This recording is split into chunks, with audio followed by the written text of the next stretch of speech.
20 former patients of Melbourne gynaecologist Simon Gordon have contacted a personal injury law firm in the wake of allegations on last night's Four Corners that the surgeon performed operations some experts say were unnecessary.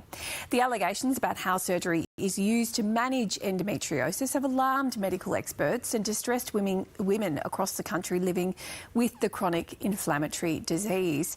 For more on this story, we're joined by the director and co-founder of Endometriosis Australia, Donna. Good morning, Donna. Thanks very much for joining us on News Breakfast. Hi, Bridget. Thank you for having me. Such a distressing investigation, but so worthwhile. What are you hearing from women with endometriosis at this time who must be very, very distressed by what they saw on the program last night? I think this has been building for some months, some days, and then last night. Yesterday, we had a few people reach out. They are very distressed and doubting themselves. You know, was it real? Was it all in my head? All the things that endo patients have been living with for decades, and now it's been exacerbated. You really want to send a message to people you're not alone, because it can be such a lonely condition, can't it, Donna?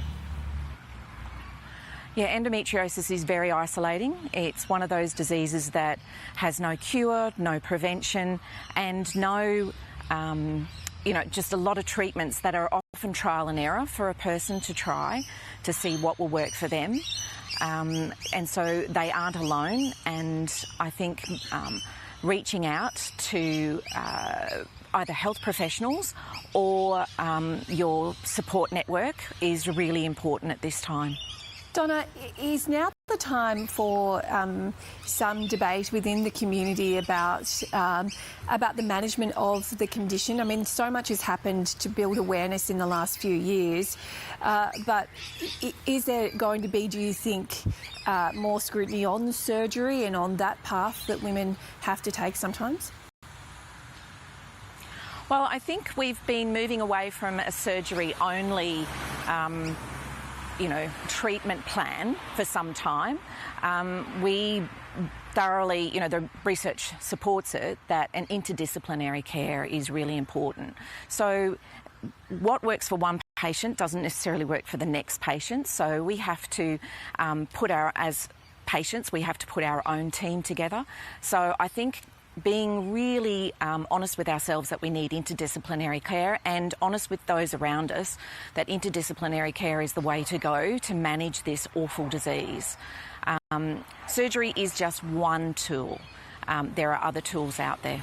What about just attention to endo in general in terms of research and funding, government attention in workplaces? Are you seeing that shift, or is it still too slow? Look, we are about 20, 30 years behind other diseases such as breast cancer, but we are seeing a shift. We have had a good amount of funding come into the space, but we need more, and that is what changes. Research funding is what changes everything.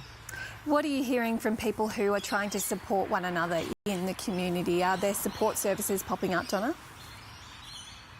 There are support services popping up. I was contacted by a person yesterday. They've set up a closed Facebook group for those that are ex-patients, so they are supporting each other.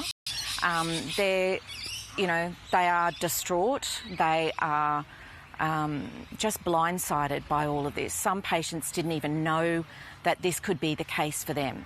So they are feeling very alone, and this is a way that they are coming together, and they had over 200 people join, so there are hundreds out there. Wow, it's an amazing community, isn't it? Donna, thank you very much for joining us to talk about this story, which has been really confronting for so many women. It has been, and please, for patients out there, please reach out and get support. You can head to Endometriosis Australia's website and you'll be able to find support options on there. Donna, thank you.